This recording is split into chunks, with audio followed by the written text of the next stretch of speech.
기쁨의 소식의 전파자로 살라라는 주제를 가지고 안디옥 온 다섯 교회가 말씀을 보게 됩니다.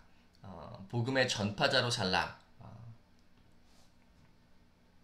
어젠 복음이 무엇인가 우리가 로마서 1장 말씀을 함께 보았고 바울이 왜 복음을 부끄러워하지 아니하는지 그리고 그 수많은 복음을 위해서 수많은 역경을 겪었음에도 불구하고 왜 복음을 부끄러워하지 아니하는지 우리가 함께 보았어요. 그리고 복음은 어떤 사람의 이런 논리가 아닌 하나님의 능력이다. 사람을 온전히 변화시키는 하나님의 능력이라는 것도 우리가 함께 보았습니다. 복음은 실제로 하나님의 능력입니다.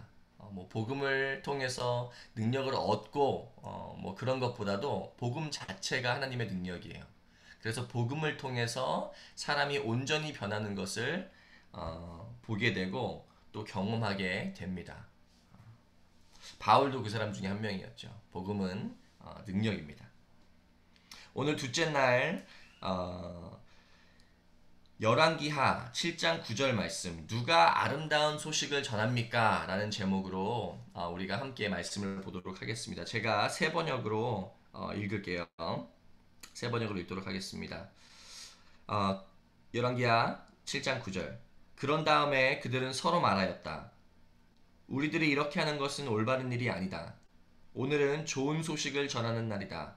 이것을 전하지 않고 내일 아침 해 뜰 때까지 기다린다면 벌이 오히려 우리에게 내릴 것이다. 그러니 이제 왕궁으로 가서 이것을 알리도록 하자. 네. 열왕기하 7장 9절 말씀. 이 말씀의 배경을 여러분 좀 나누고 싶은데요. 열왕기하는요. 이제 BC 한 9세기 정도의 배경을 앞두고 있어요. 지금 이스라엘은 남북으로 갈라진 상태이고 솔로몬 이후에 남북으로 갈라진 상태이고 아직 뭐 여러 사방에서 적들이 있지만 아직 아수르가 북 이스라엘을 테이크오버하지 않은 상태예요. 네. 그런 상태인데 아직 그 아수르나 바벨론의 시대가 이르기 전에 다른 조그만 이방 나라들이 이스라엘을 위협할 때 그때가 바로 열왕기야의 배경이에요. 선지자는 정말 대단했던 엘리야 선지자에서 엘리사로 세대가 좀 바뀌는 그런 상황입니다. 엘리야 선지자는 정말 대단한 선지자 아니었습니까? 그리고 실제로 죽음을 맛보지 않고 하나님께서 데려가셨어요. 네. 그 엄청난 선지자를 이어서 엘리사 선지자가 등장하고 엘리사 선지자도 엘리야 못지않게 엄청난 사역을 하기 시작합니다. 뭐 몇 가지를 오늘 그 본문이 7장인데 7장 5기까지 엘리사가 했던 그 기적들을 보면 어떤 과부의 집에서 정말 가난해서 이거 마지막 한 끼 먹고 죽자 하는 과부의 집에서 기름이 넘쳐나게 해요. 멈추지 않게 합니다. 실제로 엘리사는 죽은 자를 일으키기도 했고 어떤 상하거나 썩었던 죽을 다시 기적적으로 살려내기도 했습니다. 먹는 죽을. 뿐만 아니라 보리빵 20개로 100명을 먹이는 기적도 엘리사가 베풀었어요. 그리고 우리가 잘 아는 것처럼 나아만 장군, 아람 군대의 나아만 장군도 엘리사 선지자를 통해서 나음을 얻었습니다. 이처럼 엘리사 선지자는 대단했던 엘리야 선지자 못지않게 엄청난 기적과 이사를 일으켰어요. 오늘 본문의 배경은요. 이스라엘이 시리아 군대에게 포위당한 상태입니다. 이 시리아 왕국이 이스라엘 성을 사마리아 성을 완전히 둘러쌌어요. 옛날에는 전쟁을 했던 방법이 이 군대를 이끌고 한 나라의 그 성벽을 둘러쌉니다. 그래서 이 성벽으로 들어가고 나가는 모든 교류가 끊기는 거예요. 그 말은 음식이며 어떤 무슨 뭐 사람의 뭐 기술이며 재능이며 모든 게 다 끊기는 거예요. 교류가 완전히 끊기는 상태입니다. 그렇게 이 성을 고립시키고 그렇게 항복하게 하는 거예요. 배고파서든지 뭐 그 두려워서든지 성을 항복하게 하는 상황이에요. 그런데 마침 그때 또 사마리아 지역에 극심한 흉년이 들어가지고 굉장히 비참한 상황입니다. 어느 정도로 비참했냐면요. 이 성경에 보면 당나귀 머리, 이 당나귀 머리가 엄청난 은을 주고 샀어야 됐다고 써 있어요. 이 당나귀 머리는 먹지 않는 고기잖아요. 네, 그런데 그 불필요하고 좀 약간 불미스러운 그런 부분도 엄청난 돈으로 팔렸다고 써 있고요. 실제로 이 두 가족이 서로의 아기들을 먹은 그런 일도 열왕기 하에 기록되어 있어요. 오늘 너네 아기 먼저 먹자. 그리고 내일 우리 아기 먹자. 이런 식으로 어, 정말 비참하고 극심한 상황에 이뤘던 것을 볼 수가 있어요. 그래서 밖에는 지금 아람 군대가 진을 치고 있고 시리아 군대가 진을 치고 있고 그 다음에 안에서는 극심한 흉년 때문에 온전히 너무나도 비참한 상황을 겪고 있는 그런 상황입니다. 그런데 오늘 말씀 중에 나병 환자들이 등장을 해요. 나병 환자는 이 옛날 말로는 문둥병이라고 하죠. 이게 살이 썩어 들어가는 그런 병이잖아요. 그래서 이제 옛날에는 이것이 불결하다, 이것은 부정하다라고 여겨져서 이 사람들은 성 밖에서 사는 사람들이었어요. 네. 이 성 안으로 들어오면 부정한 일이었습니다. 그리고 사람들이 가까이 오면 돌을 들어서 칠 정도로 또 멀리 할 정도로 그런 불결하고 부정한 병이었어요. 그런데 이 나병 환자들도 먹을 게 너무 없고 상황이 비참했어요. 성 밖에 있었지만. 그래서 이 사람들이 하는 말이 같이 모여서 하는 말이 뭐였냐면, 야, 우리가 어차피 죽게 될 거, 우리가 사마리아 성읍으로 들어갈 바에는 차라리 아람 군대한테 가자. 아람 군대한테 가서 항복하자.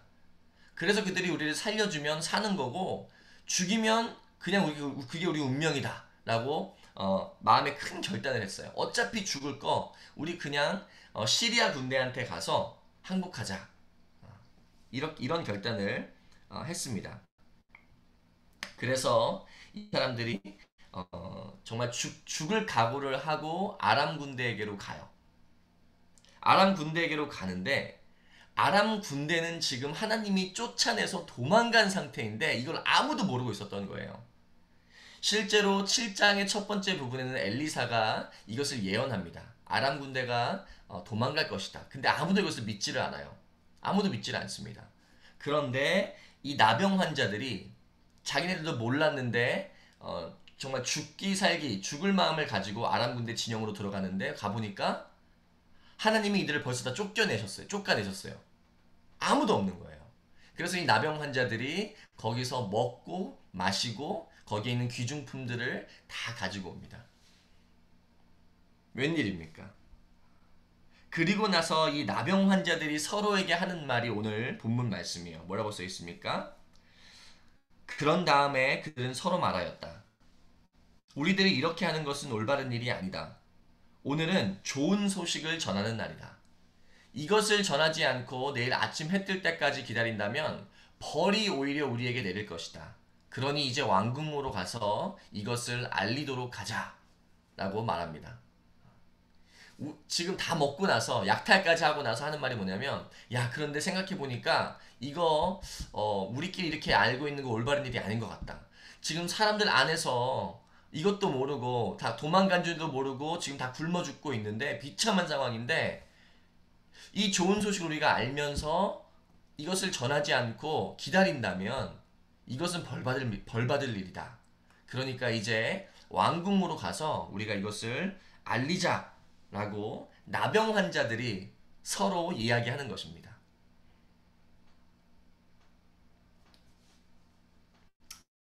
그리고 나병 환자들은 사마리아에서 곧바로 왕에게 이 소식을 알립니다. 여러분, 오늘 말씀의 제목입니다. 누가 복음을 전하는가? 누가 좋은 소식을 전하는가입니다. 때로 우리는 우리가 복음을 전할 만한 위치에 있어야 복음을 좀 전하지 않겠나라고 생각할 때가 많이 있어요. 나는 아직 잘 복음을 전할 준비가 안 된 것 같다라고 생각하는 경우도 많이 있는 것 같습니다. 특별히 상대방이 뭐 복음 없이도 잘 살고 있으면 더 전할 마음이 없겠죠. 그런데 오늘 성경은 이 좋은 소식이 좋은 소식 이 전쟁에서 이 하나님께서 이 적들을 물리치신 이 좋은 소식 이것이 누구에게 임했습니까? 여러분 왕들에게 임했습니까? 지식인들에게 임했습니까? 부자에게 임했습니까? 아무것도 알지 못하고 아웃캐스트였던 나병 환자들 문둥이들한테 임했다는 거예요. 하나님이 가장 처음 알게 하신 사람이 누구예요? 나병 환자들이었어요. 나병 환자들은요, 정말 소망 없는 사람들이에요. 육신적으로도 소망이 없고, 관계적으로도 소망이 없는, 그냥, 고립된, 떠돌아다니는 그런 불쌍한 사람들이에요. 그런데 하나님께서 이들에게 좋은 소식을 허락하십니다. 그리고 이들이 좋은 소식을 듣고 나서 그 좋은 소식을 알고 나니까 이들에게 주어지는 게 뭐예요? 왕에게까지 갈 수 있는 담대함이에요. 나병 환자가 감히 한 나라의 가장 높은 위치에 있는 사람에게까지 자신 있게 담대하게 나갈 수 있는 능력이 임하는 거예요. 여러분, 복음의 능력이 바로 이것입니다. 아무것도 아니었던 사람, 죽어서 마땅한 죄인에게 능력을 주시는 거예요. 능력이 임하는 겁니다. 그들로 하여금 알게 하시고, 보게 하시고, 누리게 하시고, 이것을 아무에게나, 누구에게나 전할 수 있는 담대함과 능력을 주시는 게 복음이에요. 여러분, 이게 하나님의 능력입니다. 이것이 하나님의 은혜예요. 나병 환자들이 어떤 이유로 삶에서 어떤 상황 가운데 감히 왕에게 나아갈 수가 있겠습니까? 그런데 하나님의 능력으로 인해서 오히려 왕에게 나갈 수 있는 담대함이 생기는 거예요. 이거 내가 가지 않으면 이거 내가 벌 받을 일이다. 이거 오히려 내가 지금 담대하게 나가지 않으면 이거 내가 지금 나쁜 짓 하는 것이다. 옳은 일이 아니다. 라면서 왕에게 나가는 것입니다. 누가 복음을 전할 수 있습니까? 누가 복음을 전해야 합니까? 먼저 안 사람이 전하는 거예요. 여러분, 먼저 안 사람이 전하는 거예요. 그리고 두 번째, 마음에 거룩한 부담감이 있는 사람이 전하는 것입니다. 나병 환자들이 이것을 알고 나서 오케이, 잘 됐다. 어차피 사람들 우리 취급해 주지도 않는 거 이거 우리끼리 알고 누릴 때까지 누리자. 이러지 않았다는 거예요. 이 귀하고 좋은 소식을 알고 나서 마음에 드는 생각이 뭐예요? 거룩한 부담감이라는 거예요. 이거 우리만 알 수 없다. 이거 벌 받을 일이다. 우리가 저 비참한 상황 가운데 있는 사람들에게 이것을 꼭 알려야겠다. 지금 당장 알려야겠다. 이것이 좋은 소식을 가진 사람들의 마음입니다. 자세예요. 옳은 자세입니다. 그리고 복음의 중요성과 긴급성을 아는 사람이 전할 수 있는 것입니다. 나병 환자들은요, 긴급함을 알고 절박함을 아는 사람들이었어요. 복음의 중요성과 긴급성을 아는 사람들이 이것을 전하는 것입니다. 사랑하는 성도 여러분, 누가 아름다운 소식을 전합니까? 누가 좋은 소식을 전합니까? 누가 복음을 전할 수 있어요? 뭐 지식 있는 사람, 대단한 사람 아니라는 거예요. 어떤 사람입니까? 먼저 안 사람. 하나님께서 먼저 은혜를 주신 사람이 비참한 상황에 있는, 절박한 상황에 있는 사람들에게 담대히 나가서 전할 수 있는 거예요. 그게 대통령일지언정, 그게 나보다 사회적인 위치에 좋은 위치에 있는 사람일지언정, 그 사람들에게 전할 수가 있는 것입니다. 사랑하는 성도 여러분, 여러분은 먼저 은혜를 입은 사람들입니다. 우리는 아름다운 소식을 전할 수 있고 전해야만 하는 사람들이에요. 오늘 이 말씀을 듣고 여러분의 삶에 정말 이 복음을 먼저 접한 자의 은혜와 또 여러분 삶에 이것을 전할 수 있는 담대함이 회복되기를 간절히 소원합니다.